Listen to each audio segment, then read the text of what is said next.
니년이 한 게 뭐가 있다고 감히 사모 행세를 하려 들어. 당장 이혼해.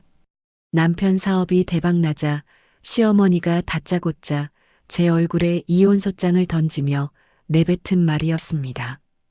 결혼하고 10년 동안 생활비 1,000원 한 장 안 주던 남편이 성공하자마자 절 헌신짝처럼 내버리려 하는 거였어요. 위자료 5천 줄 테니 떨어져. 기가 막혀서 웃음이 터졌습니다. 과연 그 아들의 그 엄마네. 이 무식한 것들은 정말 몰랐던 걸까요? 지금 남편이 떵떵거리는 회사, 시어머니가 든 명품백, 심지어 입고 있는 팬티 한 장까지 전부 제 거라는 사실을요. 염치 없는 모자가 한겨울 길바닥에 속옷바람으로 쫓겨나게 된 사연. 지금 바로 시작합니다. 시작하기 전에 좋아요 버튼 꾹 눌러주세요. 여러분들 하루에 축복이 가득하길 기원합니다. 1998년 제가 겨우 11살이었던 그의 겨울은 유난히도 춥고 시렸습니다. 학교에서 돌아와 현관문을 열었을 때 거실 TV며 냉장고, 심지어 제가 아끼던 피아노에까지 덕지덕지 붙어 있던 그 빨간 압류 딱지들이 아직도 눈에 선한데요. 마치 우리 집이 죽었다고 선고하는 붉은 낙인 같았다고나 할까요?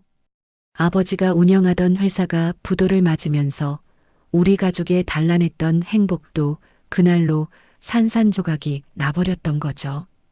평소 우아하게 차를 마시던 우리 엄마가 동네 쌀가게 주인 바짓가랑이를 붙잡고 외상으로 쌀을 좀 달라고 울부짖는 모습을 방문 틈으로 지켜보며 어린 저는 피가 날 정도로 입술을 깨물며 주먹을 꽉 쥐었습니다. 그때 엄마의 쉰 목소리와 쌀가게 주인의 경멸 섞인 눈빛이 제 심장에 화상처럼 남았거든요.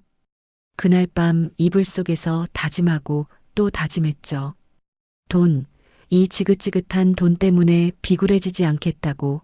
내 인생의 목표는 오직 돈 걱정 없이 사는 것 하나뿐이라고요.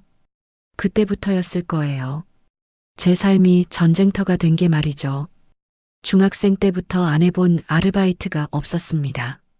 남들이 아이돌 가수를 쫓아다닐 때 저는 전단지 뭉치를 들고 아파트 계단을 오르내렸고 참고서 살 돈도 없어 친구들과 그 흔한 떡볶이 한 번 사 먹지 못했어요.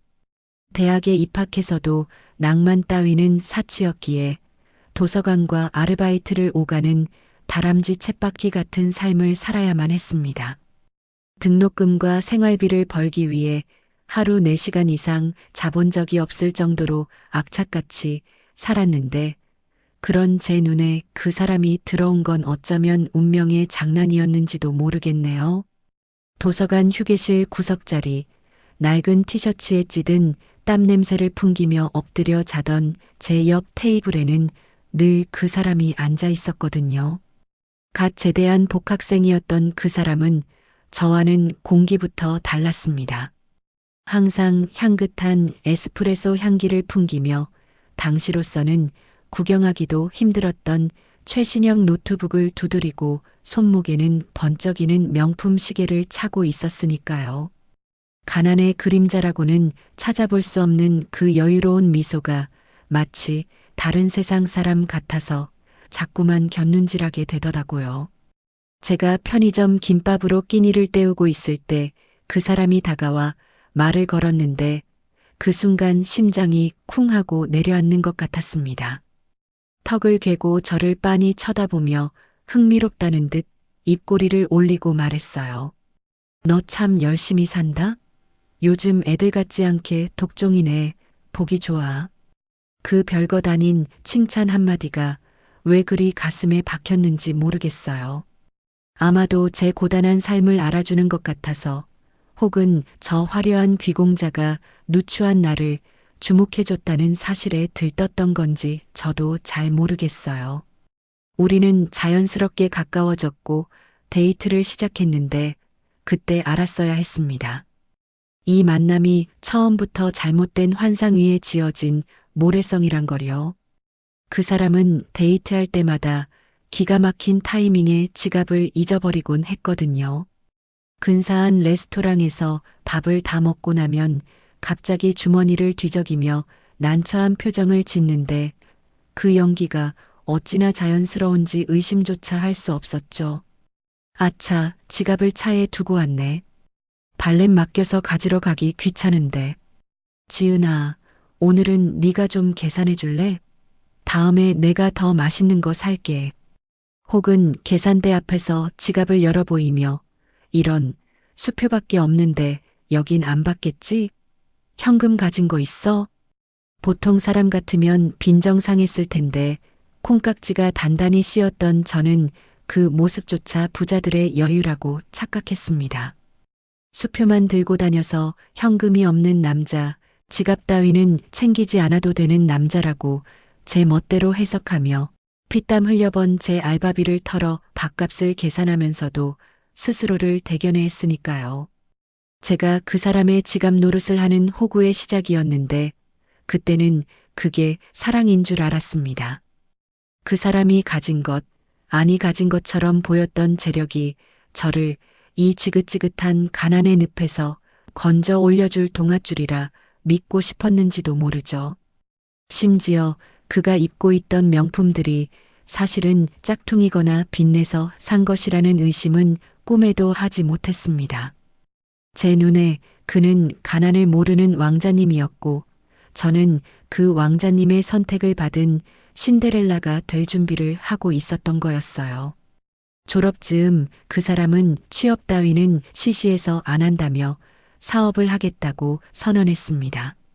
남들은 취업난에 허덕이는데 내 사업을 하겠다며 큰 소리치는 그 패기가 제 눈에는 그저 든든한 배경을 믿고 덤비는 자신감으로만 보였거든요. 그를 데리고 인사드리러 갔던 날 고생만 하신 친정 엄마는 단박에 그 사람의 실체를 꿰뚫어 보셨습니다. 엄마는 그 남자의 눈빛이 흐리멍텅한 게 영 미덥지 않다며 겉멋만 들었지 속은 텅 빈 깡통 같다고 결사반대를 하셨죠. 엄마의 그 예리한 촉을 무시하지 말았어야 했는데 저는 그저 엄마가 우리 집 형편 때문에 자격지심을 부리는 거라고 치부해 버렸습니다. 엄마가 등을 돌리고 앉아 한숨을 쉬며 결혼은 절대 안 된다고 못 박으셨을 때 남편이 밖으로 나와 담배를 피우며 내뱉던 혼잣말을 들었을 때 멈췄어야 했습니다. 아씨, 가난한 집구석이라 그런가 말이 안 통하네. 수준 떨어지게 진짜. 그 말을 듣고도 저는 못 들은 척 했습니다. 아니, 오히려 우리 집이 가난해서 그 사람 눈높이에 맞지 않는 거라고 자책하며 이 결혼만 성사되면 나도 저 사람처럼 떵떵거리고 살 수 있을 거라는 헛된 희망을 품었죠.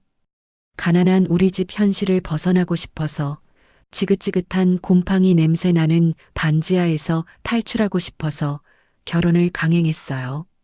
하지만 가난이 싫어서 도망치듯 선택한 그 길이 결국 더 깊은 수렁으로 저를 끌고 들어가는 지옥문이었다는 걸 깨닫는 데는 그리 오랜 시간이 걸리지 않았습니다. 결혼 준비를 하면서도 이상한 점은 한두 가지가 아니었어요. 예단이며 혼수며 시댁에서는 바라는 게 산더미 같은데 정작 집을 구하려니 남편은 부모님 손 안 벌리고 자수성가하는 게 목표라며 저더러 대출을 알아보라고 하더군요. 그때는 그 말이 얼마나 허울 좋은 개소리인지 몰랐습니다. 그저 독립심 강한 남자라고 역시 부잣집 아들은 마인드부터 다르다고 착각했으니까요. 하지만 사실은 시댁도 빚만 잔뜩 있는 빚 좋은 개살구였고 남편은 모아둔 돈이 영원인 빈털터리였다는 걸 신혼여행 다녀온 직후 날아온 독촉장을 보고서야 알게 되었습니다. 그때 알았어야 했어요. 이 결혼이 처음부터 잘못된 출발이었다는 걸요. 남편의 통장을 정리하다가 마이너스 통장 잔고가 수천만 원인 걸 보고 기절할 뻔했습니다. 이게 뭐냐고 따져 물으니 남편은 오히려 큰 소리를 치더군요. 소파에 벌러덩 누워 TV 채널을 돌리며 말했죠. 아, 사업 구상하다 보면 그 정도 수업료는 드는 거야. 곧 한 방 터지면 다 갚고도 남으니까 잔소리 좀 그만해. 너 지금 나 무시하냐? 기가 막혀서 말이 안 나왔습니다. 사업 구상이라니요. 그동안 도서관에서 노트북 두들기며 하던 게 고작 주식 단타나 다단계 설명의 검색이었다는 걸 알았을 때의 그 배신감은 말로 다 표현할 수가 없네요. 하지만 이미 혼인 신고 도장까지 찍은 마당에 어쩔 방법이 없었어요. 이혼녀 꼬리표를 달고 다시 그 가난한 친정으로 돌아갈 용기가 없었습니다. 친정 엄마가 알면 가슴을 치며 통곡하실 게 뻔해서 차마 입이 떨어지지 않더라고요. 그래서 그냥 참고 살기로 했습니다. 내가 더 열심히 벌면 되겠지. 내가 내조 잘해서 이 남자 사람 만들면 되겠지. 그런 어리석은 생각으로 스스로를 가스라이팅하며 버텼어요. 우리 시어머니 얘기를 또 빼놓을 수가 없는데요. 결혼하자마자 본색을 드러내셨죠. 저를 보자마자 위아래로 훑어보시더니 혀를 차며 말씀하시는데 정말 기가 막히더라고요. 네가 친정에서 보고 배운 게 없어서 우리 아들 길을 못 살려주는 거다. 남자가 큰일 하려면 여자가 밖에서 돈도 벌어오고 집안일도 완벽하게 해야지. 어디서 뚱하니 서 있어? 당장 가서 과일이나 깎아와. 그때 저는 죄인처럼 고개를 숙이고 부엌으로 향했습니다. 시집살이란 게 원래 그런 거라고, 적응하면 나아질 거라고 스스로를 다독였어요. 하지만 그건 시작에 불과했습니다. 남편은 백수 생활을 하면서도 사업가 코스프레를 멈추지 않았거든요. 아침마다 말끔하게 정장 차려입고 나가서 한다는 짓이 고작 기원 가서 바둑을 두거나 다단계 사무실 가서 헛바람 든 이야기나 듣고 오는 거였습니다. 저는 낮에는 중소기업 격리로 일하고 퇴근하면 남편 몰래 식당 서빙 알바를 뛰고 주말에는 대리운전까지 하며 돈을 벌어 날랐습니다. 그렇게 번 돈으로 남편은 동창회에 나가서 내가 쏜다 하며 술값을 계산하고 다녔다니 지금 생각하면 제가 미쳤지 싶네요. 남편 친구들이 너는 재수 씨 잘 만나서 덕분에 호강한다며 비아냥거리는 줄도 모르고 남편은 그게 칭찬인 줄 알고 어깨 으쓱거리며 집에 와서 자랑을 늘어놓곤 했습니다. 야, 오늘 애들이 나보고 사장님 포스 난다고 난리더라. 거봐, 내가 인맥 관리하는 게 다 나중에 우리 사업 미천이 되는 거야. 너는 그런 큰 그림을 못 보니까 평생 월급쟁이나 하는 거고. 그 순간 제 안에서 뭔가가 툭 하고 끊어지는 소리가 들렸습니다. 이 사람은 가족이 아니구나. 내 피를 빨아먹는 거머리구나 싶었지만 그때는 이미 뱃속에 아이가 자라고 있었어요. 임신을 했을 때 차라리 애 양육비나 받으면 혼자 살걸하고 몇 번이나 후회했는지 모릅니다. 하지만 아이에게 아빠 없는 서름을 물려주기 싫어서 그놈의 정상 가족 타이틀을 지키고 싶어서 이를 악물고 버텼는데요. 아이가 세상에 태어났을 때 기쁨보다 먼저 찾아온 건 빚쟁이처럼 조여오는 생활고였습니다. 산후조리원은커녕 미역국 끓일 소고기 살 돈조차 빠듯했던 그의 겨울. 친정 엄마가 기저귀 가방 속에 몰래 찔러 넣어주신 꼬깃꼬깃한 쌈짓돈 10,000원짜리 10장을 보고 저는 화장실에 숨어 입을 틀어막고 울어야 했습니다. 내 자식 분유값 하나 해결 못하는 무능한 엄마라는 자괴감이 뼛속까지 시렸으니까요. 밤새 우는 아이를 달래며 남편을 돌아보면 그는 세상 모르고 코를 골거나 애 좀 조용히 시켜라 지겹다 지겨워라며 짜증을 내고 다시 이불을 뒤집었었어요. 그 등짝을 보며 수천 번도 더 이혼 서류를 떠올렸지만 결국 다시 삼킬 수밖에 없었습니다. 가난 때문에 결혼을 선택했던 내 어리석음을 인정하기 싫어서, 그리고 무엇보다 내 아이에게 아빠 없는 아이라는 꼬리표를 달아주기 싫어서 이를 악물고 버텼죠.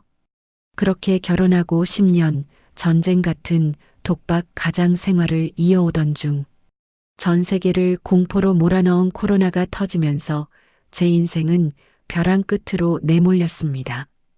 다니던 중소기업은 경영 악화로 부도가 났고 밤마다 뛰던 식당 서빙 알바 자리마저 끊겨버렸으니까요. 당장 다음 달 월세와 아이 학원비는커녕 쌀독까지 비어가는데 남편은 하루 종일 소파와 한 몸이 되어 뉴스만 보고 있었습니다. 속이 타들어가다 못해 제가 될 지경이었는데 갑자기 남편이 소파에서 벌떡 일어나 눈을 번뜩이며 제 어깨를 잡더군요. 야, 이거다 이거. 뉴스 봤어? 사람들이 밖을 안 나가잖아. 그럼 밥을 어떻게 먹겠냐? 다 배달시켜 먹거나 집에서 해 먹겠지? 지금이 기회야. 배달이랑 밀키트, 이게 답이라고. 그 인간이 눈을 번뜩이며 사업 이야기를 꺼냈을 때 솔직히 처음에는 미친 소리라고 생각해서 콧방귀를 뀌었습니다. 당장 생활비도 없어 손가락을 빨게 생겼는데 무슨 얼어 죽을 사업이냐고 소리를 질러도 시원찮을 판이었으니까요. 하지만 그 사람은 어디서 그런 자신감이 솟아나는지 마치 먹잇감을 노리는 하이에나처럼 제 바지가랑이를 붙잡고 늘어졌어요. 신용불량자인 자기는 통장 개설은커녕 휴대폰 명의도 못 쓰는 처지니 제발 이번 한 번만 자기를 믿어달라고, 이번에도 안 되면 우리 가족 다 같이 한강 가자고 협박반 애원반으로 매달리는데 정말 미치겠더라고요. 그동안 10년을 속고만 살았으니 당연히 뿌리쳤어야 맞는데 사람이 궁지에 몰리니까 그 썩은 동아줄이라도 잡고 싶은 마음이 생기는 건 어쩔 수 없나 봐요. 결국 저는 제 인생의 마지막 보루였던 퇴직금 통장을 깨고 10년 넘게 부어온 주택 청약 통장까지 해지해서 그 돈을 몽땅 털어 넣었습니다. 그걸로도 모자라 은행 창구에 앉아 제 명의로 5천만 원 풀대출 서류에 도장을 찍는데 손이 어찌나 벌벌 떨리던지 은행 직원이 괜찮으냐고 물어볼 정도였죠. 그렇게 만들어진 사업자 등록증 대표자란에는 자랑스럽게 제 이름 석자 강지은이 박혀 있었지만 그건 성공의 보증수표가 아니라 실패하면 제가 모든 법적 책임을 뒤집어 쓰고 감옥에 가야 한다는 무시무시한 계약서나 다름없었습니다. 우리는 보증금 싼 허름한 상가 지하에 10평 남짓한 주방을 얻어서 엄마의 반찬 앤밀키트라는 간판을 달고 무모한 도전을 시작했는데요. 그 좁고 습한 주방에서 전쟁 같은 나날이 시작되었는데 예상했던 대로 일을 하는 건 오로지 저뿐이었습니다. 남편은 사장은 원래 큰 그림을 그리는 거야라며 카운터에 앉아 다리를 꼬고 휴대폰 게임이나 하고 있었고 저는 새벽 4시에 일어나 도매시장에서 배추며 물을 떼어다가 하루 종일 찬물에 손을 담그고 재료를 다듬어야 했죠. 손가락 마디마디가 갈라지고 습진이 생겨 피가 나는데도 밴드 붙일 시간조차 없어서 고무장갑 안에 휴지를 덧대고 일했습니다. 남편은 옆에서 혼술합시고 한다는 소리가 기가 막혔는데 재료비 아껴야 마진이 남는다며 중국산 김치에 싸구려 조미료를 팍팍 넣으라고 닥달을 해대더라고요. 아, 답답해 죽겠네. 요즘 누가 집에서 끓인 것처럼 육수를 내. 그냥 MSG 때려 넣고 설탕 팍팍 치면 장땡이라니까. 무언가 계산 안 해? 너 진짜 장사 말아먹으려고 작정했어? 그 소리를 듣는데 속에서 천불이 나서 국자를 집어 던질 뻔했죠. 저는 남편의 그 얄팍한 장사치 마인드를 철저히 무시하고 친정 엄마가 가르쳐준 방식 그대로 통영 멸치와 디포리를 볶아서 육수를 내고 모든 양념은 국산으로만 고집하며 미련하게 전공법을 택했죠. 거기에 더해 새벽 배송을 나갈 때마다 제가 직접 쓴 손편지를 아이스박스 안에 동봉했습니다. 아이 키우느라 밥 챙겨 드시기 힘드시죠? 따뜻한 국 한 그릇 드시고 힘내세요. 같은 투박한 진심을 담은 쪽지였는데 그게 사람들의 마음을 움직일 줄은 꿈에도 몰랐어요. 지역 맘카페에 친정 엄마가 보내준 반찬 같아요. 손편지 보고 울었어요. 라는 후기가 하나둘 올라오더니 어느 순간 주문 알림으로 휴대폰이 터질 듯이 울려대기 시작하더군요. 띵동. 주문이 접수되었습니다. 그 소리가 처음에는 환청인가 싶었는데 하루에 10건이던 주문이 100건이 되고 500건이 되면서 눈코 뜰 새 없이 바빠지기 시작했습니다. 월 매출이 1억을 넘기던 날 저는 통장 잔고를 확인하고 주방 바닥에 주저앉아 펑펑 울었어요. 성공의 맛을 보자마자 남편은 언제 그랬냐는 듯 태도가 180도 돌변했습니다. 분명 주방에서 땀 흘린 건 저였고 메뉴 개발부터 포장, 배송 CS까지 제 손을 거치지 않은 게 없는데 남편은 마치 자기가 다 한 것처럼 뻔뻔하게 굴기 시작했거든요. 새로 맞춘 비싼 정장을 빼입고 거울 앞에서 넥타이를 매만지며 거봐, 내가 뭘 했어? 내 사업 감각 미쳤다고 했지? 아이템 선정부터 마케팅 타이밍까지 내가 다 설계한 거야. 당신은 그냥 내가 시키는 대로 몸만 움직였을 뿐인데 운 좋은 줄 알아. 기가 막혀서 말이 안 나왔지만 통장에 꽂히는 돈을 보며 참았습니다. 돈이 들어오니까 사람이 어떻게 변하는지 저는 그때 뼈저리게 목격했는데요. 남편은 제일 먼저 한 일은 빚을 갚는 게 아니라 그동안 노래를 부르던 독일산 고급 외제차를 리스로 뽑는 거였습니다. 그것도 모자라 백화점 VIP 라운지를 제 집 드나들듯 하며 명품 구두며 시계, 골프채를 사들이기 시작했죠. 정작 하루 종일 서서 일하느라 다리가 퉁퉁 부은 제게는 5,000원짜리 파스 한 장 사다 준 적이 없었고요. 양손 가득 들고 온 백화점 쇼핑백을 거실에 던져놓으며 저를 보는 그 눈빛에는 경멸이 서려 있었습니다. 음식 냄새에 찌든 작업복을 입고 있는 제가 창피하다는 듯이 코를 막으며 인상을 찌푸리며 말했죠. 야, 넌 사모님 소리 들으면서 꼴이 그게 뭐냐? 좀 꾸미고 살아라. 내가 어디 가서 와이프라고 말하기 쪽팔려. 아, 그리고 내일 잡지사 인터뷰 있으니까 넌 나오지 마. 말주변도 없어서 내 이미지 깎아먹을라. 그 말을 듣고 억장이 무너졌지만 당장 회사 돌아가는 꼴을 보면 제가 빠질 수가 없는 상황이라 대꾸도 못하고 속만 끓였습니다. 시어머니는 또 어땠는지 아세요? 사업 잘 된다는 소문을 듣자마자 득달같이 달려오셔서는 가게 카운터를 떡하니 차지하고 앉아 주인 행세를 하시더라고요. 제가 새벽부터 나와 육수 끓이고 있으면 뒷짐지고 와서 육수가 짜다, 싱겁다, 훈수를 두시는 건 예사고 직원들 앞에서 저를 하녀 부리듯 하시는데 정말 미치겠더라고요. 어느 날은 직원들이 보는 앞에서 제 등짝을 짝소리 나게 때리며 말씀하셨어요. 아이고, 우리 민석이가 드디어 때를 만나서 용됐네. 내가 뭘 했냐. 우리 아들은 큰 물에서 놀 사람이라고 했지. 너는 전생에 나라를 구했는가 보다. 이런 남편 만나서 호강하는 줄 알아. 시어머니 눈에는 아들이 사업 천재고 며느리는 그 덕에 밥숟가락 얹은 식충이로밖에 안 보였던 거였어요. 마음 같아서는 당장 앞치마 벗어 던지고 이거 다 내 명이야 라고 소리치고 싶었지만 그때마다 통장에 쌓이는 잔고를 보며 꾹 눌러 참았습니다. 통장의 숫자가 늘어날수록 제 마음은 점점 더 허전해지고 불안했지만 저는 그 불안감을 돈으로 덮으려 애쓰며 하루하루를 버텨냈습니다. 어쩌면 그때 저는 이미 알고 있었는지도 몰라요.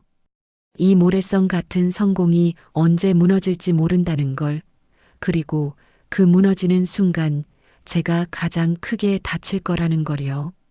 하지만 멈출 수가 없었습니다. 가난보다는 이 불안한 풍요가 낫다고 최면을 걸며 폭주하는 기관차 같은 남편의 뒤를 위태롭게 쫓아가고 있었으니까요. 사업이 대박난 지 어느덧 2년, 통장에 찍히는 숫자는 기하급수적으로 늘어났지만 제 마음속 구멍은 그보다 더 빠르게 커지고 있었습니다. 초심을 잃은 건 남편뿐만이 아니었어요. 가난했을 땐 그토록 저를 의지하던 사람이 돈이라는 날개를 달자마자 저를 헌신짝처럼 취급하기 시작했으니까요. 남편은 이제 집에 거의 들어오지 않았습니다. 일주일에 닷새는 외박이었고 어쩌다 들어오는 날에도 새벽에 들어와 옷만 갈아입고 나가기 일쑤였죠. 물어보면 항상 사업 미팅이다. 접대도 일이다라며 짜증을 냈지만 여자의 직감이라는 게 있잖아요. 새벽녘 현관문을 열고 들어오는 남편에게서 풍기는 건 지독한 술 냄새와 섞인 낯선 여자의 향수 냄새였습니다. 그 역하고 달큰한 냄새가 코끝을 스칠 때마다 속이 뒤집히는 것 같았지만 저는 애써 모른 척했습니다. 지금 따져봤자 너 의부증이냐? 내가 누구 때문에 이 고생을 하는데? 라며 적반하장으로 나올 게 뻔했으니까요. 그저 일이 너무 많아서 예민해진 거라고, 성공에 취해서 잠시 비틀거리는 거라고 스스로를 속이며 언젠가는 제자리로 돌아오겠지 막연한 희망을 품고 버텼습니다. 바보 같지만 그때 저는 가정을 지키는 게 제 자존심을 지키는 길이라고 믿었거든요. 그러던 어느 날 오후였습니다. 평소엔 전화 한 통 없던 시어머니, 아니 최 여사가 예고도 없이 불쑥 신혼집 초인종을 눌렀습니다. 인터폰 화면에 비친 시어머니의 모습은 낯설 정도로 화려했는데요. 시장통에서 산 몸빼 바지만 입고 다니시던 분이 머리부터 발끝까지 번쩍이는 명품으로 휘감고 계시더군요.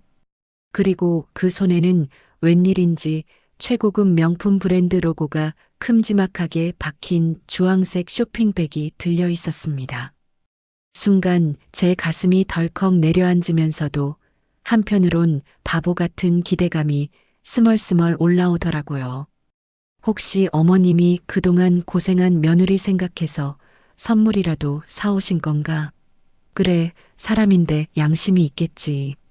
설마 하면서도 떨리는 손으로 문을 열어드렸죠.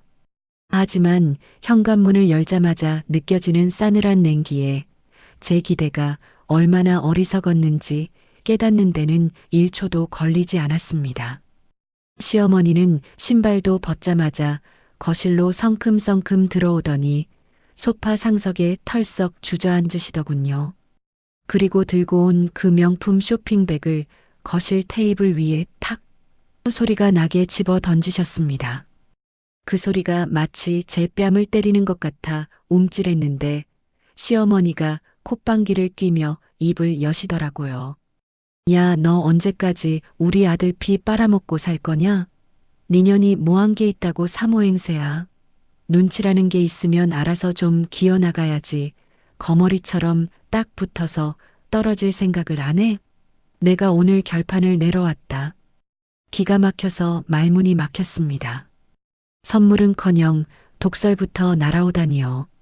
제가 멍하니 서 있자 시모는 답답하다는 듯 쇼핑백을 뒤집어 안에 있던 내용물을 와르르 쏟아부었습니다. 거기서 나온 건 반짝이는 가방이나 옷이 아니라 누런 서류 봉투 하나였어요. 봉투 겉면에 적힌 이혼 소장이라는 4글자가 제 눈을 찌르는 것 같았습니다.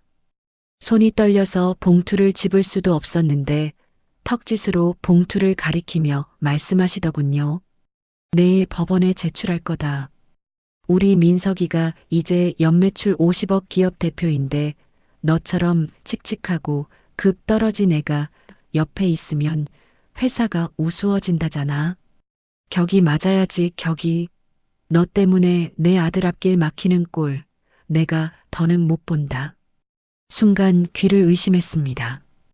연 매출 50억 그거 누가 만들었는데요? 새벽마다 시장 바닥 구르며 재료 사오고 밤새 포장하고 손편지 써가며 고객 감동시킨 게 누군데요? 제 피와 땀으로 만든 회사를 가지고 이제 와서 급이 안 맞는다며 저를 내치겠다니요. 이건 토사구팽이라는 말로도 부족한 짐승만도 못한 처사였습니다. 남편은 어디 갔냐고 직접 와서 이야기하라고 소리치고 싶었지만 목소리가 나오지 않았어요. 남편은 뻔했습니다. 전화도 안 받고 잠적해서 자기 엄마 치마폭 뒤에 숨어서 조종하고 있는 게 분명했죠. 비겁한 놈, 끝까지 남자 구실 못하고 엄마 뒤에 숨는 마마보이 새끼. 분노가 치밀어 올라 눈물이 핑 돌았지만 시모 앞에서는 절대 울고 싶지 않아 입술을 꽉 깨물었습니다. 시모는 제 표정이 일그러지는 걸 즐기기라도 하듯 봉투에서 서류를 꺼내 위자료 항목을 손가락으로 짚어 보이더군요. 그러고는 선심 쓰듯 거만한 표정으로 말했어요. 잡아라. 위자료 5천만 원이다. 네가 처음에 대출받았던 돈 5천, 그거 갚아주는 셈 치는 거다. 됐지? 그 돈이면 네 주제에 감지덕지 아니냐? 어차피 땡전 한 푼 없이 시집와서 몸만 굴린 주제에 이 정도 챙겨주면 절이라도 해야지. 5천만 원이라뇨. 10년의 헌신, 독박 육아, 그리고 회사를 키우기 위해 갈아 넣은 제 청춘과 노동력은 계산에 아예 없었습니다. 심지어 제 퇴직금과 주택 청약 비용은 아예 계산도 안 되어 있었죠. 저는 그저 쓰다가 낡으면 버리는 소모품, 아니 고장난 부품 취급을 당하고 있었던 겁니다. 남편의 빚 갚느라 썼던 내 돈, 아이 키우느라 들어간 생활비, 내가 밤새 일해서 번 돈은 다 어디 가고 원금만 퉁치자고요? 기가 막히다 못해 헛웃음이 터져 나오더군요. 이 사람들은 애초에 저를 가족으로 생각한 적이 없었던 겁니다. 필요할 때만 써먹고 쓸모 없어지면 가차없이 내다버리는 도구였을 뿐이죠. 제가 아무 말도 안 하고 있자 시모는 제가 돈을 더 달라고 떼쓸까봐 선수 쳐서 협박까지 하더라고요. 눈을 부라리며 삿대질을 해대는데 너 허튼 수작 부릴 생각 마라. 만약 순순히 도장 안 찍고 버티면 네가 관리하는 법인 통장 횡령으로 고소해버릴 거니까. 내가 변호사한테 다 알아봤어. 대표 와이프가 법인 돈 맘대로 쓰면 횡령이라더라. 감방 가고 싶으면 어디 한번 버텨보든가. 횡령이라니요. 생활비며 남편 품위 유지비로 쓴 내역이 뻔히 있는데 저를 도둑년으로 몰겠다니 정말 인간이 어디까지 바닥을 보일 수 있는지 실험하는 것 같았습니다. 억울함에 피가 거꾸로 솟아올라 머리가 터질 것 같았고 당장이라도 식탁 위에 물컵을 집어 던지고 소리를 지르고 싶었어요. 하지만 그 순간 아주 차가운 이성이 제 머릿속을 스치고 지나가더군요. 여기서 흥분해서 날뛰면 저 늙은 여우의 페이스에 말려드는 꼴밖에 안 된다는 거요. 울며불며 매달리거나 악을 쓰며 싸우는 건 저들이 바라는 그림일 겁니다. 그래, 니들이 그렇게 나온다면 나도 보여주마. 진짜 주인이 누구인지. 저는 심호흡을 한번 크게 하고 떨리는 손을 허벅지 아래로 감췄습니다. 그리고 아주 차분하고 낮은 목소리로 시모의 눈을 똑바로 쳐다보며 입을 열었습니다. 어머님 말씀 다 끝나셨어요? 5천만 원의 횡령 고소라. 참 대단한 계획 세우셨네요. 그런데 어머님 뭐 하나 착각하고 계신 게 있는 것 같은데요. 최 여사가 무슨 소리냐는 듯 미간을 찌푸리자 저는 입꼬리만 살짝 올려 비웃으며 말을 이었습니다. 어머님, 지금 이 회사 대표가 누군지는 알고 떠드시는 거예요? 민석 씨? 그 사람 신용불량자라서 명예 하나도 못 쓰는 거 벌써 잊으셨나 봐요?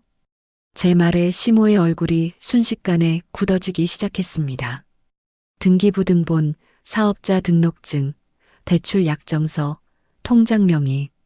이 모든 서류의 주인은 박민석이 아니라 강지은, 바로 저라는 사실을 이 무식한 졸부들은 까맣게 잊고 있었던 겁니다. 돈에 취해서 성공에 눈이 멀어서 가장 기본적인 사실조차 망각한 채 저를 쫓아내려고 발버둥 치는 꼴이 참으로 우스웠습니다. 하지만 시어머니는 여전히 상황 파악을 못하고 씩씩거렸어요. 자기 아들이 사장님 소리 듣고 다니니 진짜 사장인 줄 착각하신 거죠. 시모는 끝까지 어디서 말대꾸냐. 우리 아들 사업에 숟가락만 얹은 년이. 이라며 고래고래 소리를 질렀지만 그 목소리 끝에는 미세한 떨림이 묻어 있었습니다. 본인도 뭔가 찜찜했던 거죠. 하지만 인정하기 싫으셨을 겁니다. 천하에 잘난 자기 아들이 며느리 명의 없이는 아무것도 못하는 껍데기라는 사실을요. 저는 그 불안한 눈빛을 놓치지 않고 쐐기를 박았습니다. 어머님, 돌아가서 아드님한테 전하세요. 이혼 소장? 제가 써드릴게요. 대신 피고는 제가 아니라 그쪽 아드님이 될 겁니다. 그리고 위자료 5천? 웃기지도 않네요. 그 새끼가 가진 거 다 털어가도 모자랄 판에 누가 누구한테 적선을 해요? 시모는 제 기세에 눌려 뒷걸음질 치다가 결국 씩씩거리며 현관을 나섰습니다. 나가는 순간까지도 두고 보자. 너 가만 안 둔다. 며 악담을 퍼부었지만 그 뒷모습은 도망치는 폐잔병처럼 초라하기 그지없었죠. 최 여사가 씩씩거리며 나간 뒤 저는 현관문에 기대어 한참을 서 있었습니다. 분노로 인해 심장이 터질 듯이 뛰었지만 머릿속은 그 어느 때보다 차갑게 식어 있었거든요.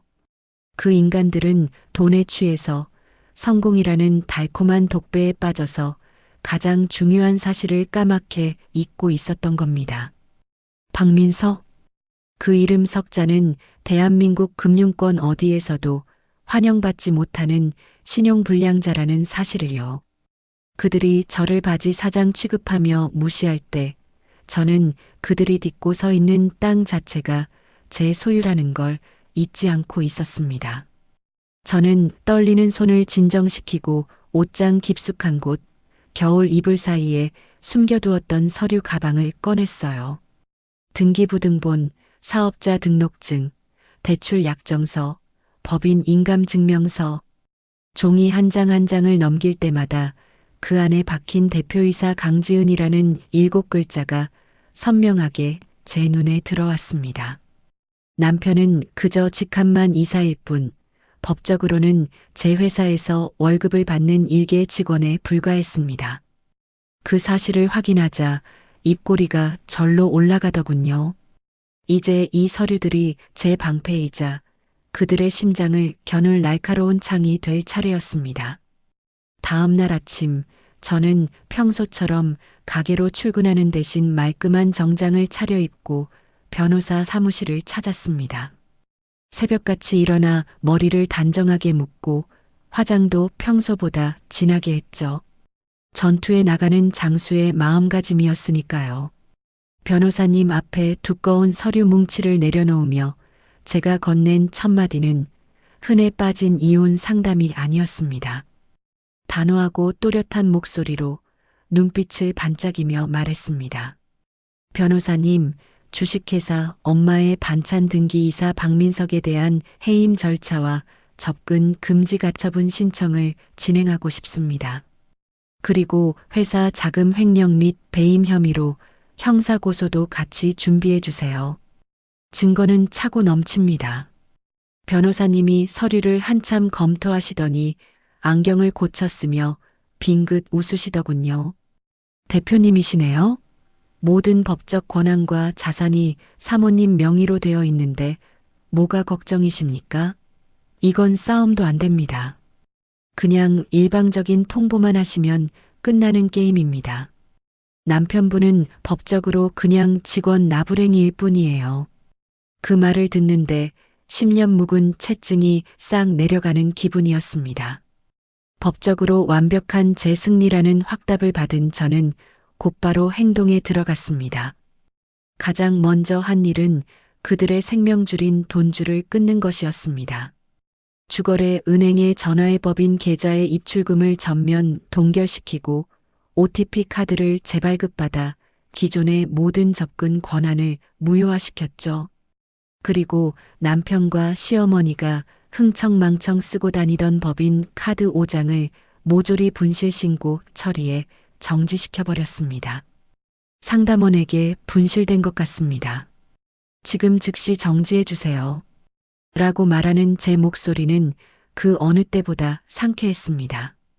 이 전화 한 통에 그들이 누리던 부와 사치가 신기루처럼 사라지는 순간이었죠.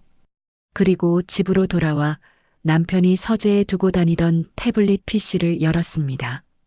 평소엔 잠겨 있어 열어볼 생각조차 안 했지만 남편의 단순한 머리로는 비밀번호가 뻔했거든요. 자기 생일을 넣어봤더니 딸깍하고 잠금이 풀리는데 헛웃음이 나오더라고요. 판도라의 상자가 열렸습니다. 사진첩과 카카오톡 대화방에는 제가 상상했던 것보다 훨씬 더 더럽고 추악한 진실들이 담겨 있었어요. 상간녀의 정체는 격리여 직원이었던 윤대리였습니다. 싹싹하고 일 잘해서 제가 아끼던 직원이었는데 뒤로는 제 남편과 뒹굴고 있었다니 배신감에 치가 떨리더군요. 심지어 두 사람은 저를 조롱하고 모욕하는 대화를 밥 먹듯이 나누고 있었어요. 두 사람이 주고받은 카톡 내용을 읽어내려가는데 손이 부들부들 떨려서 태블릿을 놓칠 뻔했습니다. 그 촌녀는 곧 내보낼 거야. 윤대리가 좀 도와줄 거지? 오빠 믿지? 우리 새 출발하자. 오빠만 믿어요. 근데 그 아줌마 끈질겨서 안 나가면 어떡해? 우리가 먼저 선수 쳐서 횡령으로 엮어버리자니까? 내가 회계장부 조작하는 건 일도 아니잖아. 크크크. 역시 우리 윤대리 똑똑해. 그년 명의로 된 통장에서 돈 좀 빼서 딴 데로 돌려놔. 나중에 뒤집어 씌우게. 일단 이번 주말에 호텔 가서 파티나 하자. 좋아. 오빠가 사준 가방 들고 갈 거야. 사랑해 자기야. 이것들이 감히 누구를 횡령범으로 몰아? 저는 그 자리에서 모든 대화 내용과 사진, 그리고 윤대리가 남편과 모의에 비자금을 빼돌린 정황이 담긴 엑셀 파일까지 싹 다 외장하드에 백업해 두었습니다. 이건 단순한 외도 증거가 아니라 명백한 횡령 및 배임의 공범이라는 결정적인 증거였으니까요. 이제 저는 이혼 소송의 억울한 피고가 아니라 당당한 원고가 되어 유책 배우자, 이혼 및 위자료 청구 소송, 그리고 상간녀 위자료 청구 소송을 동시에 제기할 준비를 마쳤습니다. 변호사님께 이 증거들을 보내니 이 정도면 남편분은 빈털터리가 되는 건 물론이고 콩밥 좀 드셔야겠는데요? 라며 혀를 내두르셨죠. 그리고 그날 저녁 드디어 쇼타임이 시작되었습니다. 카드 승인 거절 문자가 빗발치기 시작했거든요. 위치 추적 어플을 켜보니 남편은 강남의 5성급 호텔에 있었습니다. 윤대리와 희희낙낙하며 체크인을 하려던 참이었겠죠.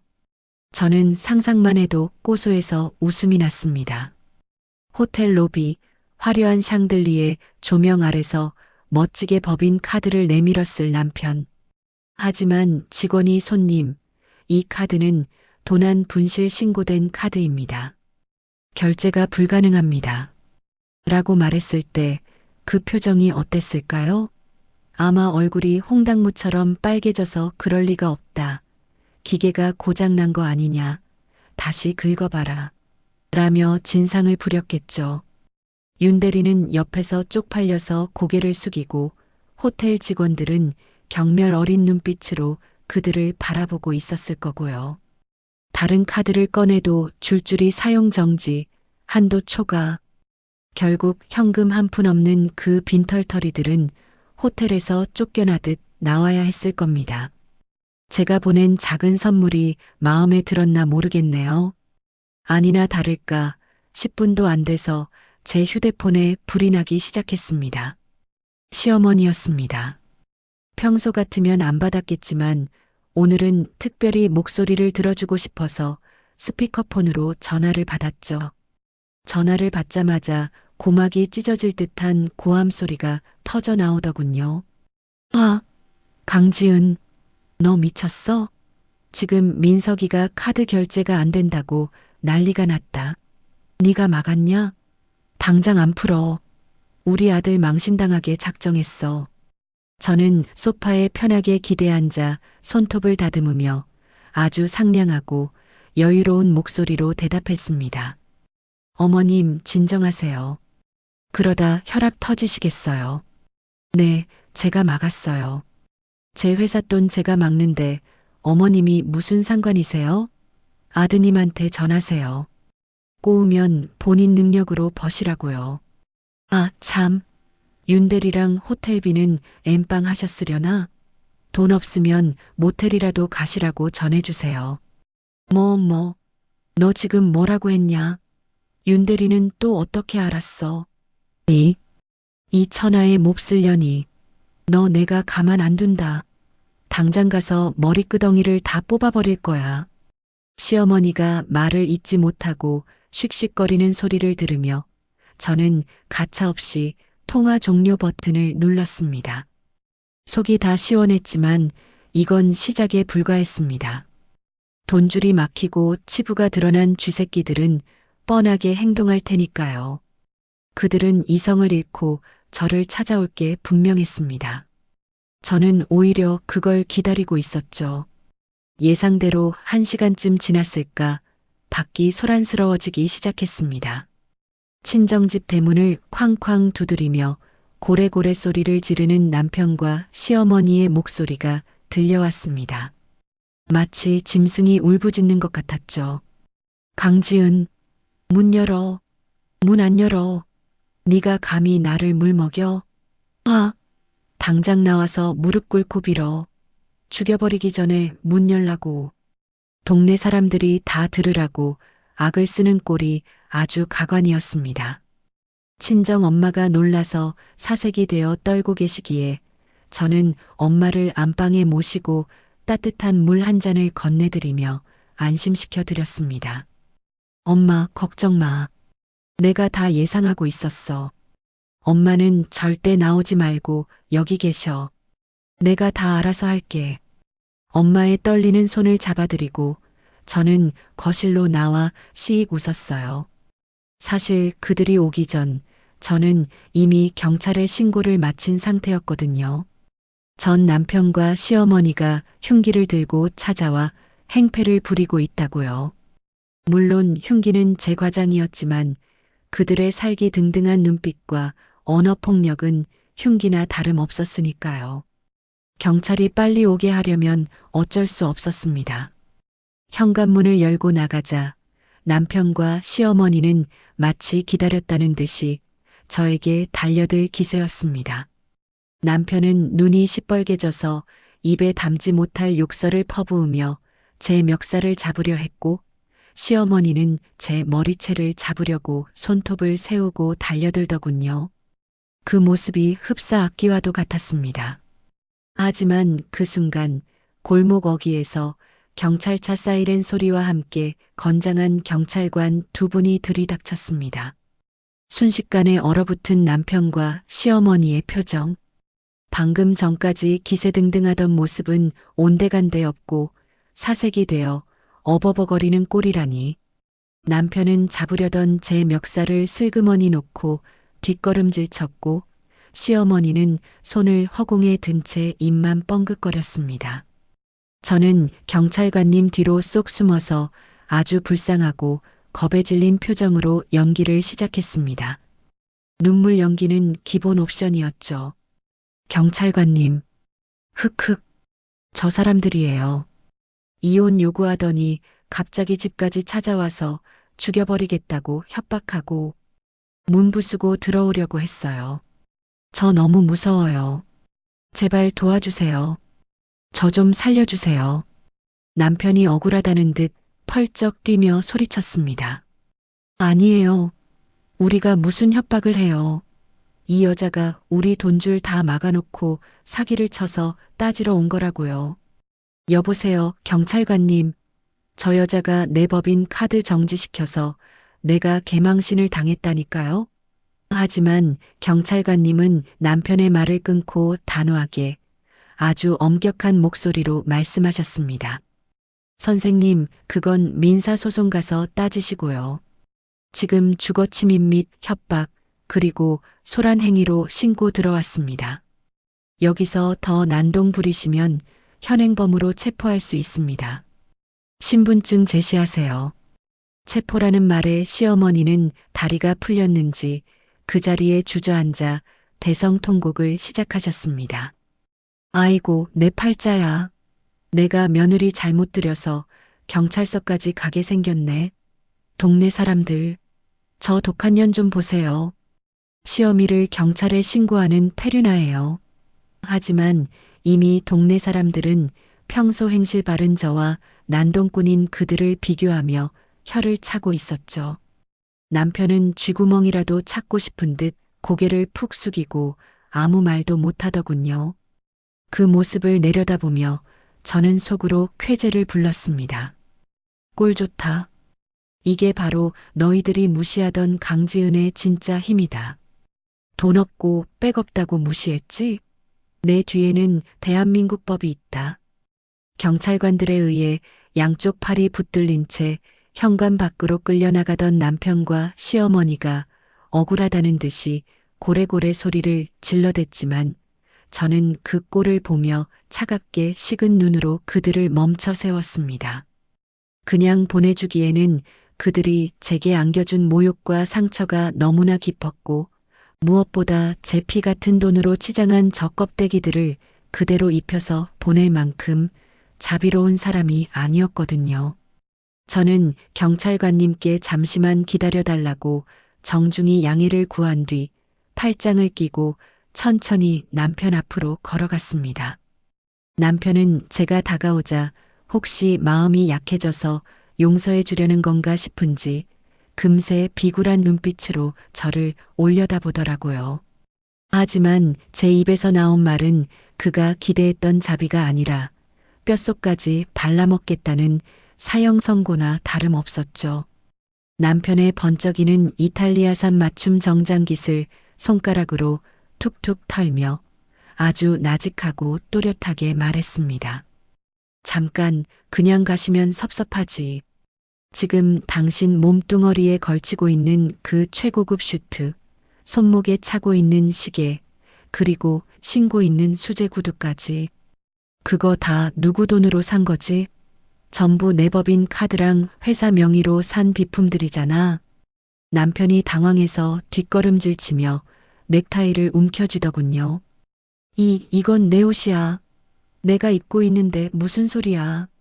치사하게 옷까지 뺏으려고 그래.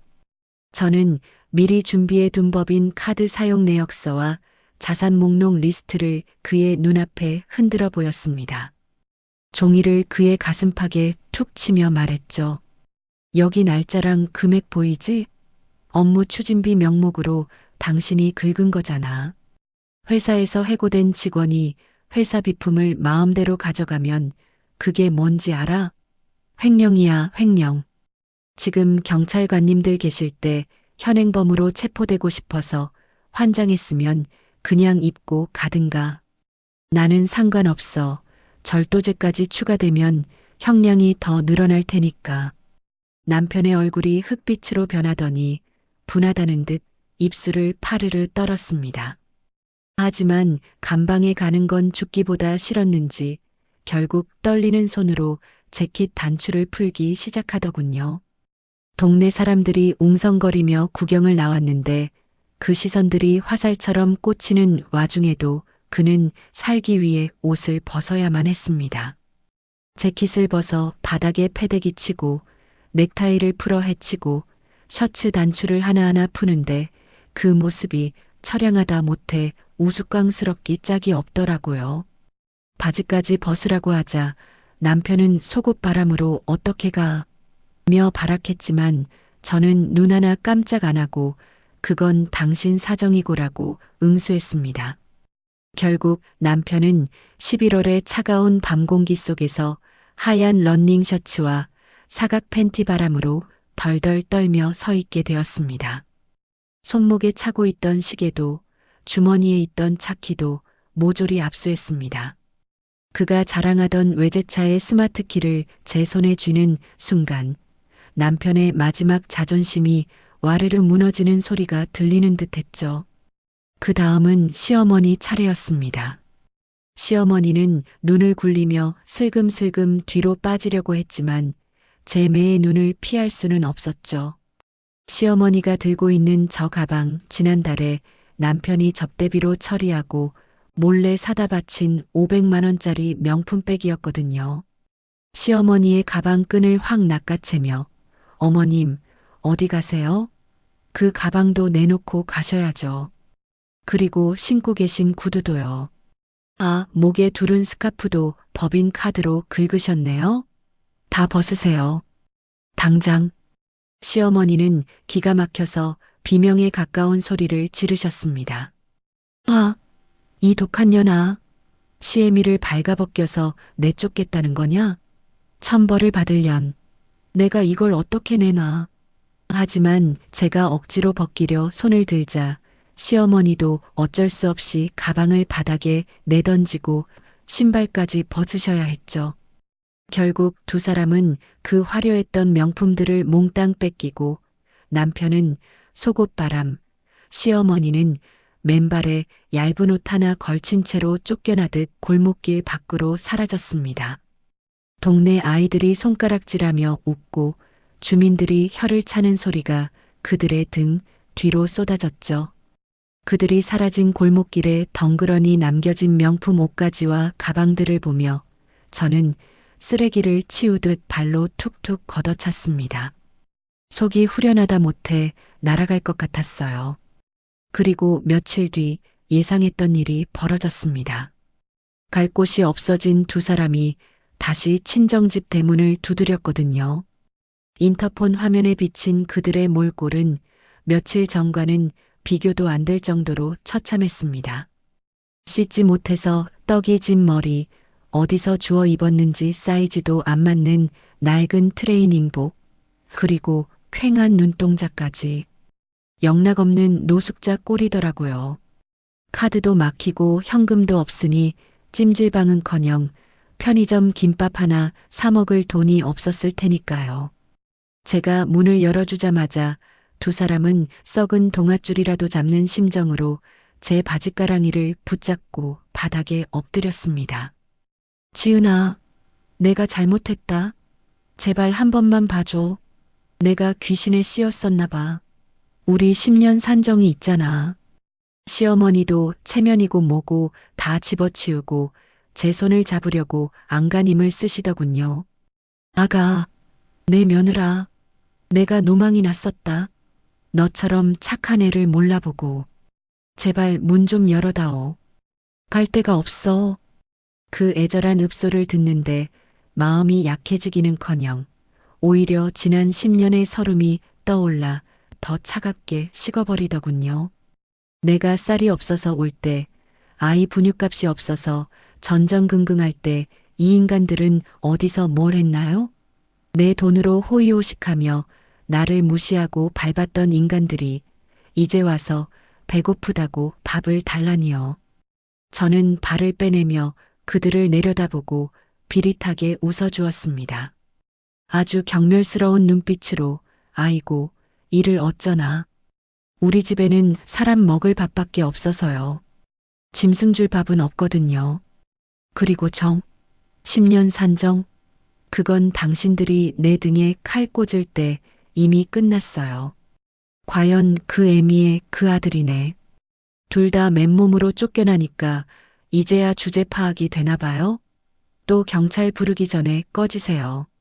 저는 그들의 울부짖음을 뒤로하고 대문을 쾅 닫아버렸습니다. 그게 그들과의 마지막 사적인 대면이었습니다. 이어진 법정 싸움은 그야말로 일방적인 학살이나 다름없었어요.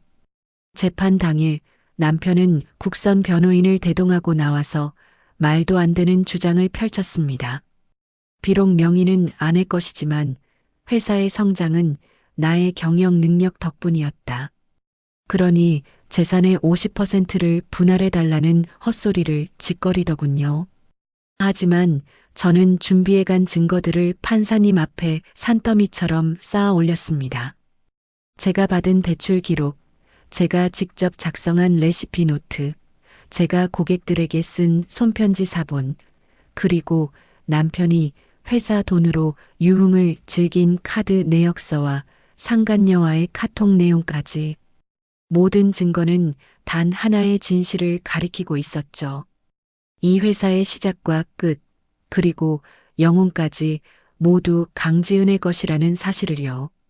판결문을 읽어 내려가는 판사님의 목소리가 법정 안에 엄숙하게 울려 퍼졌습니다. 피고 박민석의 기여도는 인정할 수 없다. 실질적 경영주 및 자본주는 원고 강지은임이 명백하다.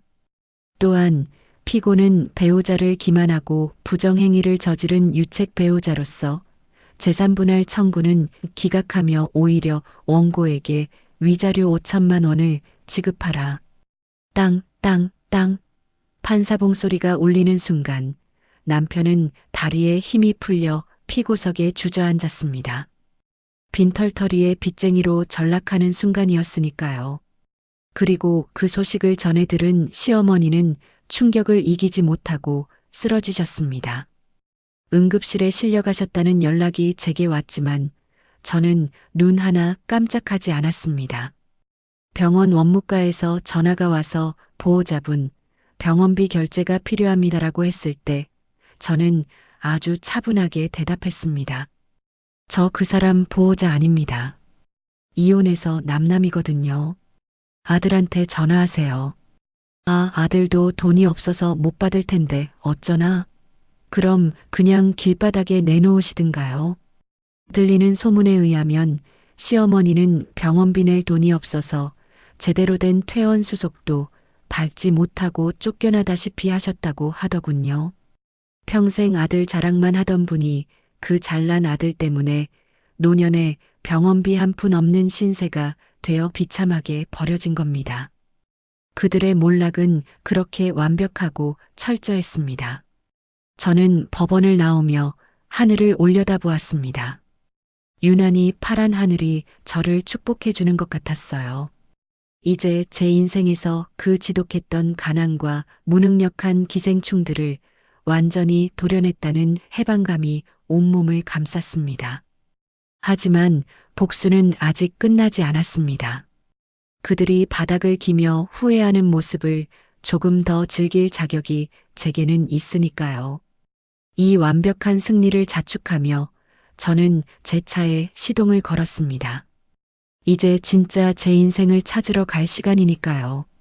이혼 도장에 잉크가 마르기도 전에 저는 회사를 전문 경영인 체제로 돌리는 과감한 결단을 내렸습니다. 더 이상 돈을 버는 기계로 누군가의 껍데기로 살고 싶지 않았고 무엇보다 지난 10년 동안 아빠의 빈자리를 채워주지 못한 제 아이 민준이와 온전한 시간을 보내고 싶었거든요. 매일 새벽 시장에 나가느라 잠든 얼굴만 봤던 아이에게 따뜻한 아침밥을 지어주고 학교 다녀오면 간식을 챙겨주는 평범한 일상이 제게는 꿈만 같은 사치였으니까요. 우리는 보안 좋은 아파트로 이사했고 그곳에서 비로소 전쟁 같았던 삶을 내려놓고 안락한 숨을 쉴 수 있게 되었습니다. 하지만 평화는 그리 오래가지 않았습니다. 바닥까지 추락한 악마들이 마지막 발악을 시작했거든요. 박민석? 그 이름만 떠올려도 치가 떨리는 전 남편은 이혼 후 예상대로 시궁창 인생을 전전하고 있었습니다. 빈털터리가 된 주제에 노동을 해서 돈을 벌 생각은 안 하고 한 방에 인생 역전하겠다며 도박판을 기웃거렸다는 소식이 들려오더군요. 가진 돈도 없으면서 사채업자들에게 돈을 빌려 도박을 했고 결국 빚더미에 앉아 쫓기는 신세가 되었다는 이야기를 건너 들었을 때 저는 혀를 차며 생각했습니다. 역시 사람은 고쳐 쓰는 게 아니구나. 저 인간은 끝까지 쓰레기구나. 하지만 그 쓰레기가 감히 제 목숨보다 소중한 아이를 건드릴 줄은 상상도 못했습니다. 어느 날 오후 아이 학교에서 담임 선생님의 다급한 전화를 받았습니다. 수화기 너머로 들려오는 선생님의 목소리는 파랗게 질려 있었습니다. 어머니, 지금 교문 앞에 민준이 아버님이라는 분이 오셨는데 상태가 좀 이상해요. 술 냄새도 나고 눈빛이. 민준이를 억지로 데려가려고 하세요. 빨리 와주세요. 그 말을 듣는 순간 눈앞이 하얘지면서 손발이 차갑게 식더라고요. 심장이 쿵 하고 내려앉는 것 같았지만 저는 떨리는 손으로 차 키를 움켜쥐고 학교로 질주했습니다. 감히 내 새끼를 건드려? 죽여버리겠어. 핸들을 잡은 손에 핏줄이 설 정도로 분노가 치밀어 올랐고 엑셀을 밟는 발에는 살기가 서려 있었습니다. 학교 정문에 도착했을 때 저는 믿을 수 없는 광경을 목격했습니다. 며칠 못 씻은 듯 꾀죄죄한 몰골의 남편이 아이의 팔을 거칠게 잡아 끌고 있었고 아이는 겁에 질려 울고 있을 거라 생각했는데 제 예상은 보기 좋게 빗나갔습니다. 우리 민준이는 제가 생각했던 것보다 훨씬 더 단단하고 용감한 아이였습니다. 학교 친구들과 학부모들이 지켜보는 가운데 민준이는 아빠의 손을 뿌리치며 카랑카랑한 목소리로 소리치고 있었죠. 이거 나요. 아저씨 누구세요? 우리 아빠 죽었는데요. 그리고 우리 엄마 돈 훔쳐간 도둑놈이잖아요. 경찰에 신고하기 전에 저리 가요. 나 따라오지 마요. 세상에 10살짜리 아이 입에서 저런 말이 나올 줄이야. 남편은 당황해서 얼굴이 시뻘개지더니 이 자식이 아빠한테 도둑놈이라니. 내가 널 어떻게 키웠는데 하며 손을 치켜들었습니다. 그 더러운 손이 내 아이 뺨을 때리려는 찰나 저는 차에서 뛰어내리며 비명을 지르려고 했습니다. 안 돼. 내 새끼 건드리지 마. 하지만 제가 나서기도 전에 어디선가 트레이닝복 차림의 남자가 바람처럼 나타나 남편의 팔을 낚아채 제압해버렸습니다. 학교 체육 담당 선생님이셨죠. 남편은 악 소리와 함께 바닥에 내동댕이 쳐졌고 아이는 털끝 하나 다치지 않았습니다. 저는 달려가서 아이를 품에 안았어요. 아이는 그제야 긴장이 풀렸는지 제 품에서 엉엉 울음을 터뜨렸습니다. 엄마, 흑흑, 나 안 무서웠어. 내가 엄마 지켜주려고 했어. 아빠가 엄마 괴롭히는 거 싫어서. 흑흑, 그 작은 몸을 부서져라 껴안으며 저도 같이 울었습니다. 그리고 고개를 들어 바닥에 처박힌 남편을 보는데 눈에서 불이 뿜어져 나오는 것 같았죠. 저는 체육 선생님에게 조금만 더 잡고 계셔달라 부탁을 한 뒤 경찰에 신고했어요. 남편은 바닥에서 버둥거리며 지은아, 내가 잘못했다. 빚쟁이들이 날 죽이려고 해. 민준이 얼굴 봐서라도 한 번만 살려줘. 나 좀 숨겨줘. 라고 애원했지만 저는 들은 척도 안 했습니다. 민준이 얼굴? 네가 그 더러운 입으로 내 아들 이름 올리지 마. 넌 이미 죽은 사람이야. 빚쟁이들한테 죽든 말든 내 알 바 아니라고. 결국 남편은 학교 앞에서 개 끌려가듯 경찰차에 태워져 사라졌습니다. 아이들 보는 앞에서 그 꼴을 당했으니 다시는 학교 근처에 얼씬도 못하겠죠. 아니, 감방에 가거나 빚쟁이들에게 끌려가서 영영 못 볼 수도 있겠네요. 어느 쪽이든 상관없었습니다. 남편이 그 모양이니 시어머니라고 멀쩡할 리가 없었습니다. 며칠 뒤 회사 로비가 시끄럽다는 보고를 받고 CCTV 화면을 켰습니다. 익숙한 실루엣, 바로 시어머니 최 여사였습니다. 다 늘어난 티셔츠에 헝클어진 머리, 광기 어린 눈빛으로 로비 바닥에 대자로 드러누워 생떼를 쓰고 계시더군요. 지나가는 직원들의 바짓가랑이를 잡고 늘어지며 악을 쓰는데 그 내용이 아주 가관이었습니다. 바닥을 치며 통곡을 하는데 아이고 억울해라. 며느리년이 우리 아들 회사를 홀라당 뺏어서 쫓아냈다고. 천하의 불효막심한 년. 내 돈 내놔라. 우리가 이 회사 키우느라 얼마나 고생했는데. 기가 막혀서 웃음도 안 나오더군요. 하지만 우리 직원들은 이미 사정을 다 알고 있었습니다. 제가 이혼 과정에서 겪은 일들을 숨기지 않고 공유했기에 직원들은 저를 피해자가 아닌 승리자로 존경하고 있었거든요. 직원들은 시어머니를 사장님 어머니가 아니라 노망난 잡상인 취급하며 아주 차갑게 무시했습니다. 아무도 시선을 주지 않고 투명 인간 취급하며 지나가자 약이 오른 시어머니가 리셉션 데스크에 있는 화분을 집어던지며 난동을 부리기 시작했어요. 다들 내 말 안 들려? 사장 나오라고 해. 강지은 나오라고. 안 나오면 내가 여기서 죽어버릴 거야. 그 순간 보안팀 직원들이 달려들었습니다.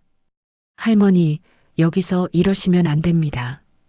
업무 방해 및 기물 파손으로 경찰 부르겠습니다. 더 이상 영업 방해하지 마세요. 이거나 내가 누군 줄 알고. 나 사장 시험이야. 감히 어디다 손을 대. 하지만 건장한 보안 요원들에게 노인네가 당해낼 리가 있나요? 시어머니는 사지가 들려 짐짝처럼 공중에 붕 뜬 채로 로비 밖으로 내동댕이 쳐졌습니다. 자동문 밖으로 쫓겨난 시어머니가 유리에 매달려 저주를 퍼부었지만 굳게 닫힌 문은 열리지 않았어요. 결국 신고를 받고 출동한 경찰차에 태워져 아들과 똑같은 결말을 맞이했죠.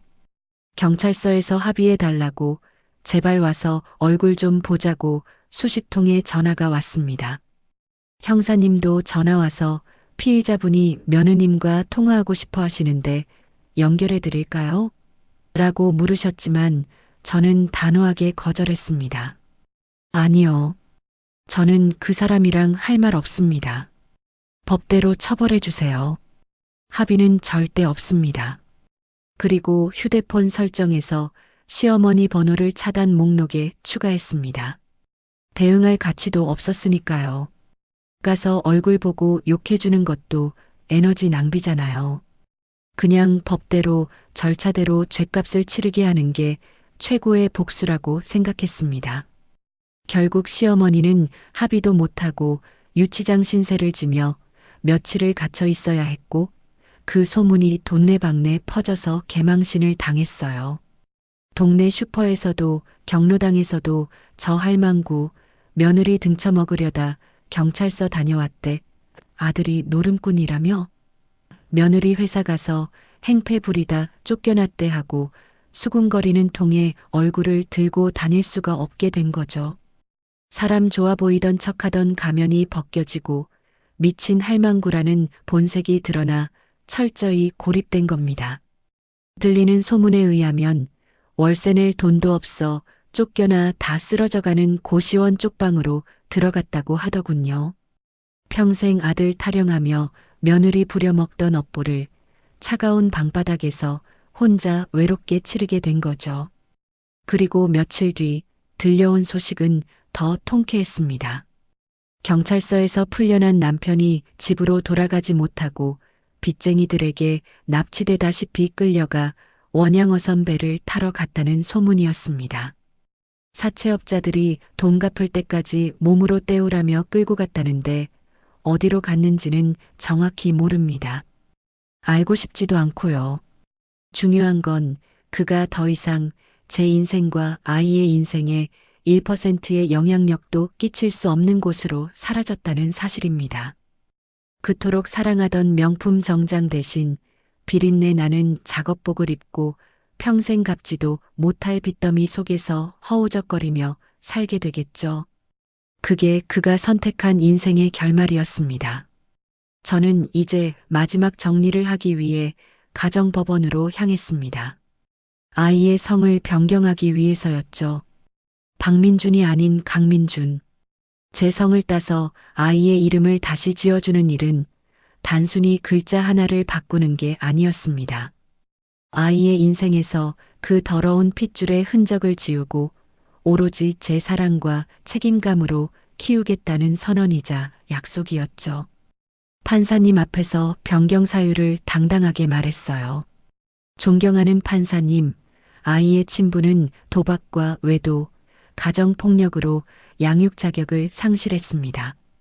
아이가 더 이상 과거의 상처에 얽매이지 않고 엄마의 성을 따르며 당당하게 살 수 있도록 허락해 주십시오. 저는 제 아이를 혼자 힘으로 훌륭하게 키울 경제적 능력과 의지가 충분합니다. 법원은 제 손을 들어주었고 며칠 뒤 받아본 새주민등록 초본에는 세대주 강지은, 자녀 강민준이라는 글자가 나란히 적혀 있었습니다.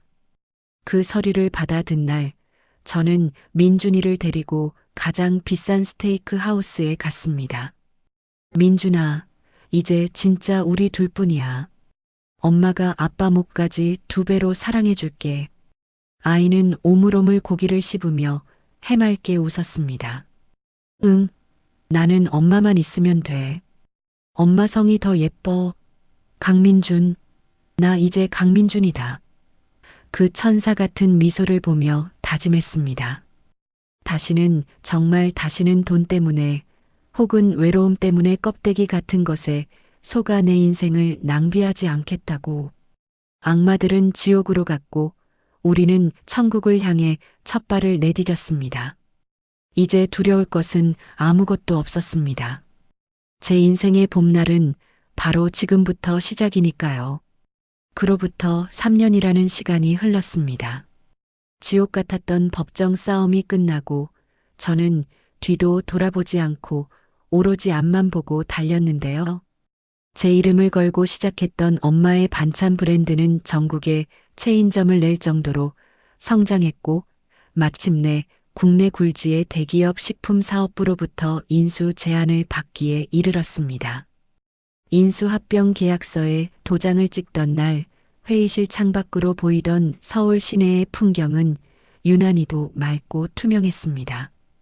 떨리는 손으로 대표이사 강지은이라는 서명을 마치자 제 통장에는 평생 써도 다 못 쓸 만큼의 천문학적인 액수가 입금되었습니다. 딩동하는 입금 알림음이 울렸을 때 저는 1998년 겨울 빨간 딱지가 붙었던 그날의 기억이 주마등처럼 스쳐 지나가며 코끝이 찡해지더라고요. 가난이 무서워서 벌벌 떨던 11살의 꼬마 강지은에게 이제는 괜찮다고, 너는 이제 안전하다고, 다시는 돈 때문에 비굴하게 울지 않아도 된다고 말해줄 수 있게 된 겁니다. 저는 회장님과 악수를 하며 속으로 다짐했습니다. 이제는 돈을 쫓으며 사는 사람이 아니라 돈을 부리는 주인으로 살겠다고요. 가장 먼저 한 일은 10년 동안 고생한 저 자신에게 주는 선물을 사는 것이었습니다. 반지하와 옥탑방을 전전하며 곰팡이 냄새에 시달렸던 저를 위해 한강이 파노라마처럼 펼쳐지는 최고급 아파트 펜트하우스를 매입했습니다.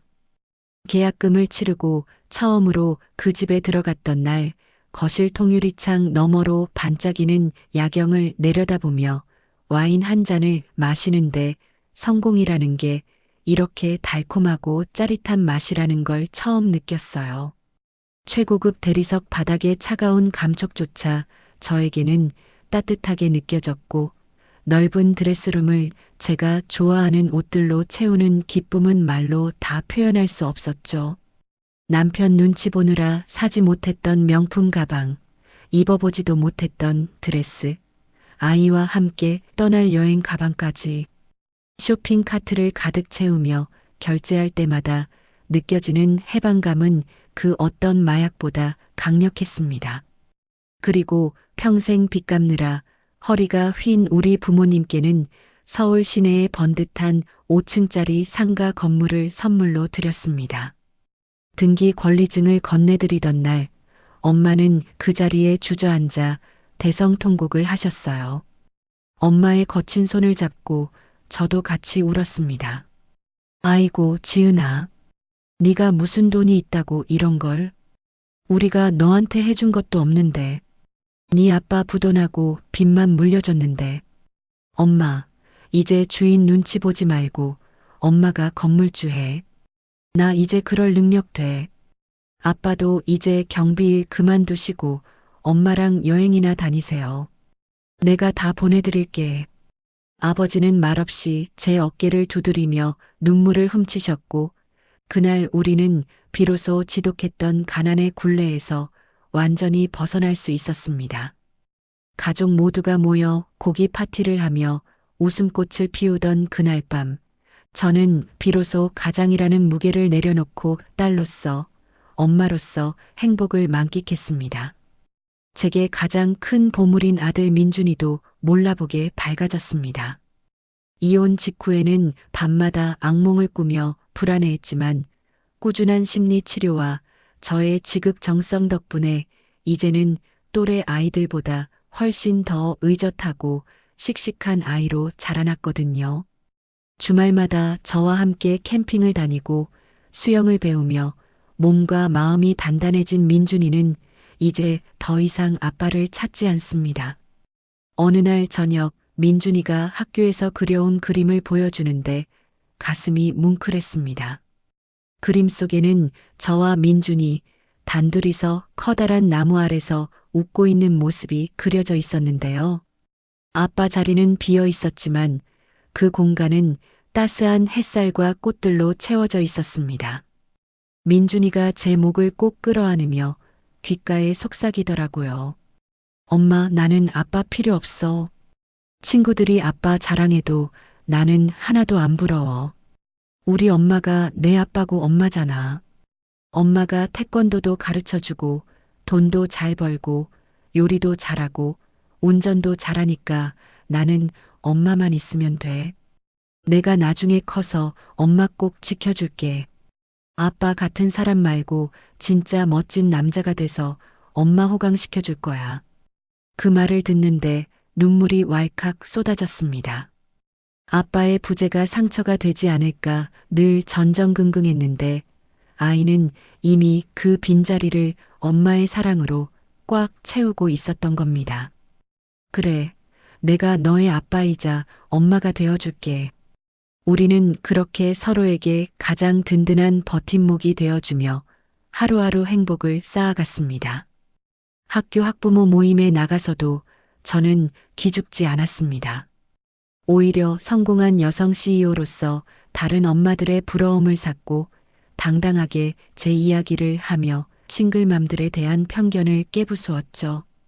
그러던 어느 날 우연히 길에서 마주친 한 장면이 제 발길을 멈추게 만들었습니다. 강남의 번화가 찬바람이 쌩쌩 부는 거리 한복판에서 낡은 패딩 점퍼를 입고 웅크린 채 전단지를 돌리고 있는 초라한 중년 남자가 눈에 들어왔거든요. 사람들이 귀찮다며 전단지를 뿌리치고 지나가도 그는 비굴하게 허리를 굽히며 한 번만 봐주십시오. 오픈 기념입니다. 식사 한번 하고 가세요. 라며 구걸하듯 매달리고 있었습니다. 어딘가 익숙한 뒷모습에 저도 모르게 시선이 고정되었는데 그가 고개를 돌리는 순간 저는 숨을 멈췄습니다. 희끗희끗한 머리, 깊게 패인 주름, 그리고 삶에 찌들어 탁해진 눈동자. 박민석이었습니다. 한때는 명품이 아니면 몸에 걸치지도 않으려 했고 외제차 핸들을 잡으며 거들먹거리던 그 남자가 이제는 시금 몇 푼을 받기 위해 거리에서 굽신거리는 신세가 되어 있었던 겁니다. 도망을 친 건지 아니면 빚을 다 갚고 풀려난 건지는 알 수 없었지만 그의 몰골은 노숙자와 다를 바가 없었어요. 손에는 때가 꼬질꼬질했고 신발은 밑창이 다 달아빠진 운동화를 신고 있었습니다. 그의 손목에는 롤렉스 시계 대신 싸구려 고무밴드 시계가 채워져 있었죠. 제가 멍하니 서 있는 사이 그도 저를 발견했습니다. 눈이 마주친 순간 그는 감전된 사람처럼 흠칫 놀라더니 황급히 고개를 숙이고 전단지 뭉치로 얼굴을 가리더군요. 감히 저에게 다가올 엄두조차 내지 못하고 쥐구멍이라도 찾고 싶은 듯 뒷걸음질 치는 그 모습을 보면서 저는 제 감정을 찬찬히 들여다보았습니다. 분노? 아니요. 화조차 나지 않았습니다. 미움? 그럴 가치도 없었죠. 복수심? 이미 다 끝난 일이었습니다. 그저 마음 한구석에서 쌉싸름한 씁쓸함이 밀려왔습니다. 내가 고작 저런 사람을 믿고 내 20대와 30대를 바쳤구나. 저런 껍데기 같은 인간에게 사랑받겠다고 아등바등했구나. 내 청춘이 아깝다. 허무했지만 동시에 인정하게 되었습니다. 그 지옥 같았던 10년이 있었기에, 도끼를 품고 악착같이 살았던 그 시간이 있었기에 지금의 단단하고 빛나는 강지은이 존재할 수 있었다는 사실을요. 그는 제 인생의 오답이었지만 그 오답을 지우는 과정에서 저는 정답을 찾아가는 법을 배웠으니까요. 저는 그에게 말을 거는 대신 조용히 뒤돌아 걸음을 옮겼습니다. 그는 제 인생에서 이미 삭제된 사람, 지나가는 행인일에 불과했으니까요. 그가 제 뒷모습을 보며 어떤 표정을 지었을지 궁금하지도 않았습니다. 그 후로 제게도 새로운 인연이 찾아왔습니다.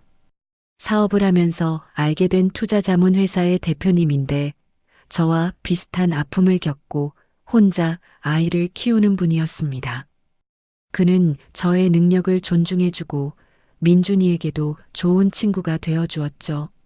일적으로 만났지만 서로의 가치관이 너무나 잘 맞았고 무엇보다 저를 누군가의 엄마가 아닌 여자 강지은으로 봐주는 따뜻한 시선에 마음이 열렸습니다. 몇 번의 데이트 끝에 그가 조심스럽게 재혼 이야기를 꺼냈을 때 저는 웃으며 거절했습니다. 대표님, 저는 지금 이 상태가 너무 좋아요. 누군가의 아내나 며느리로 사는 건 한 번으로 좋게요.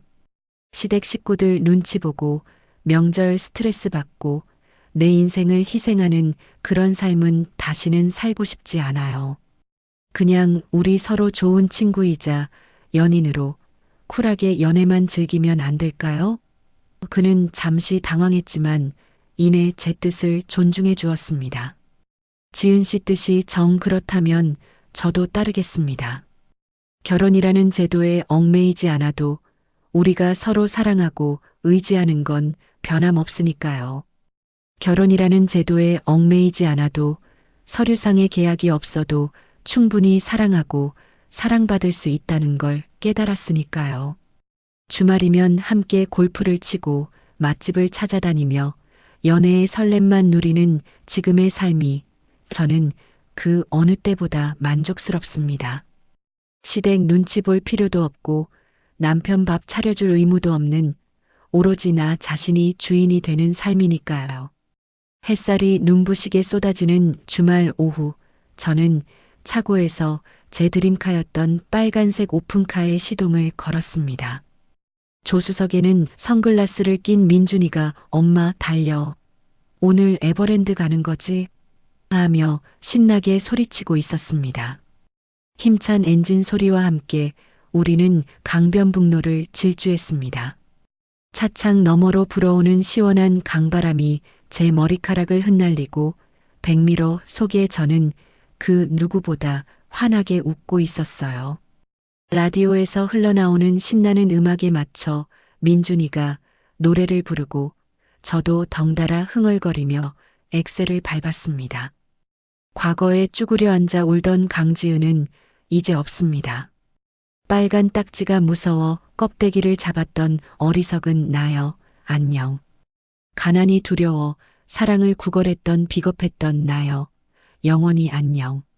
이제 나는 누구의 아내도 누구의 며느리도 아닌 스스로 빛나는 강지은으로 살아갈 것입니다.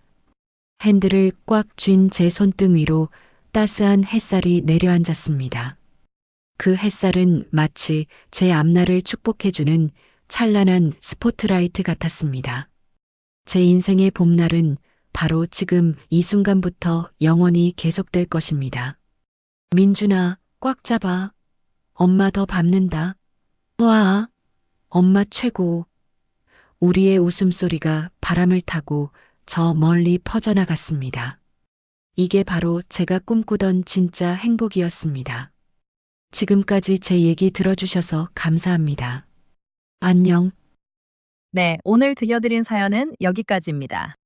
IMF 퀴즈로 자라나 가난이라는 트라우마에 쫓기듯 결혼을 선택했던 한 여자가 10년의 인고 끝에 자신을 옥죄던 껍데기를 깨부수고 스스로 빛나는 보석이 되기까지 사연자님의 이야기를 전해드리면서 저 또한 가슴 한구석이 뜨거워지는 걸 느꼈습니다.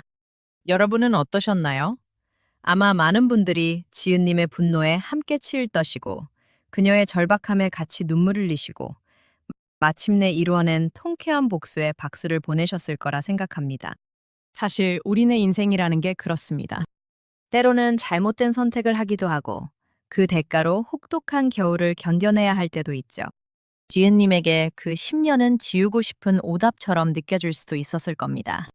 하지만 그녀는 그 오답을 단순히 지워버리는 것에 그치지 않고 그 위에 빨간 펜으로 힘주어 나라는 정답을 다시 써내려갔습니다. 가난이 두려워 누군가에게 의지하려 했던 과거의 자신과 과감히 작별하고 스스로의 힘으로 부와 행복, 그리고 아이의 미래까지 쟁취해낸 그녀의 모습은 우리에게 단순한 복수극 이상의 묵직한 울림을 줍니다. 가난이 무서워 껍데기를 잡았던 어리석은 나여. 안녕? 마지막에 지은님이 외쳤던 이 한마디가 귓가에 오래도록 맴돕니다.